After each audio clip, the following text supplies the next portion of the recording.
Ready for another marketing tips episode where we talk about, yes, what everyone's wanted to hear, Star Wars, The Rise of Skywalker, and how they are marketing in such a genius way.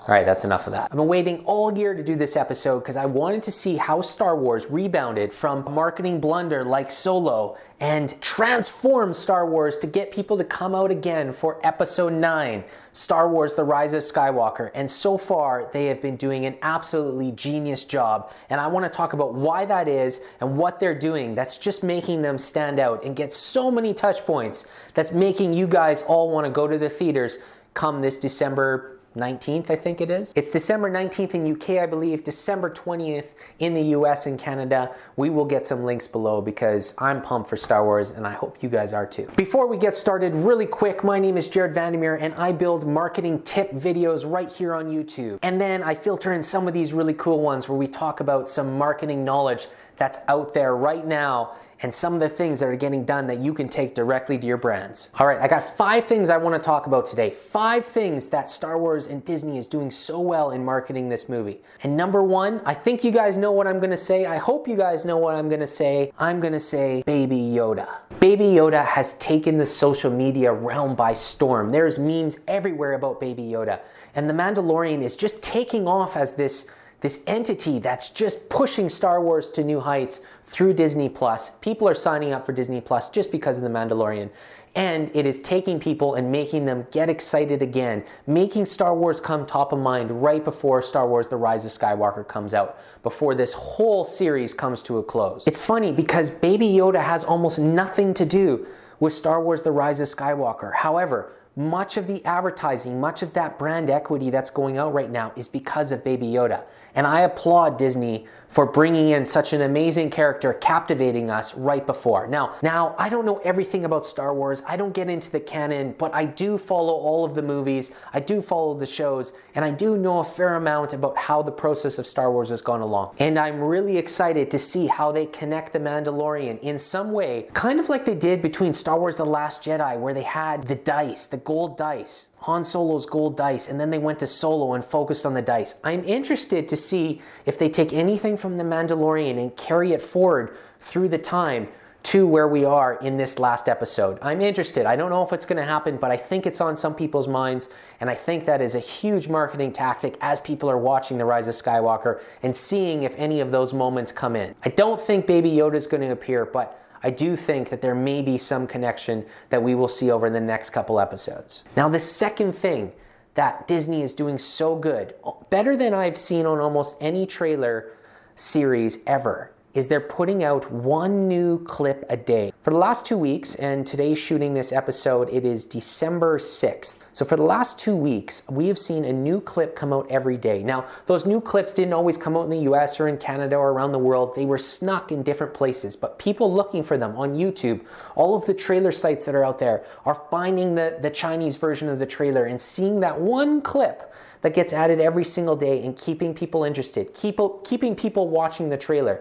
That's what is making people book. They are finding ways to attract different audiences with different versions, almost like doing Facebook ads and doing A and B testing. They're testing out all of these trailers with these little clips, attracting the attention of the hardcore Star Wars fans, but also finding a way to connect with the general audience and getting people to book their tickets. I think that's something that other brands can take into consideration when thinking of their marketing campaigns. You don't always give out all of the campaign all at once. You don't put all your information.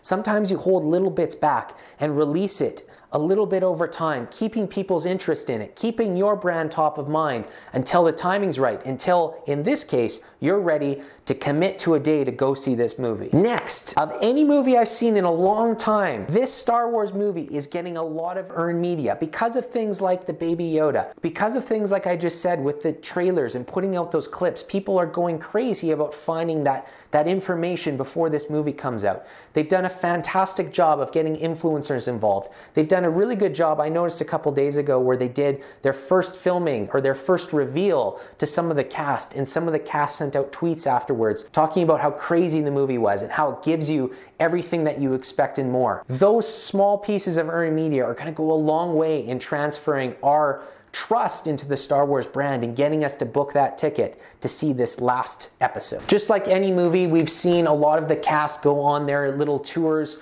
across all of the talk shows, the Tonight Show, all around the US, trying to get as much attention, as many touch points subconscious as possible, reminding us that this movie is coming out. Those are some of the normal things, but the earned media is really going a long way with people like myself shooting a marketing tips movie about how good Disney is doing marketing this movie.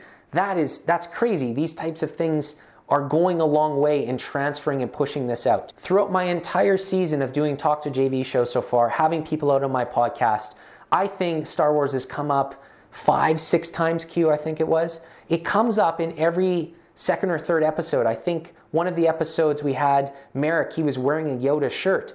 Star Wars has become part of culture. It is one of the most amazing marketing feats of this century and will continue to be as long as Disney keeps putting out this amazing, valuable content to the fan base. But more than anything, I have been impressed with how Disney has marketed Star Wars: The Rise of Skywalker so far.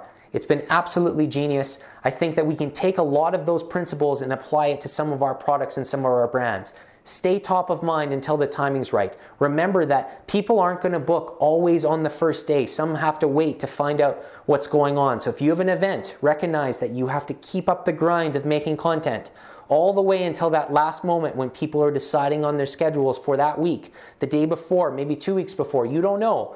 But keep staying top of mind until the timing's right. It's gonna make a difference for your products and for your brand. And genius Disney, keep it up. I can't wait to see this episode at the end of December 19th, 20th. I am pumped, and I hope you guys are too.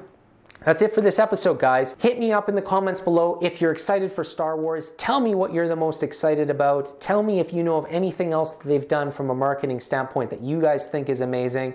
And hit that like button if you got any value from this episode. We're trying to make content like this better and better every single day. I'm trying to make these tips better to give you more value. That's it, guys. Until next episode. I can't wait. Yeah, we're going to stop that now. That's all.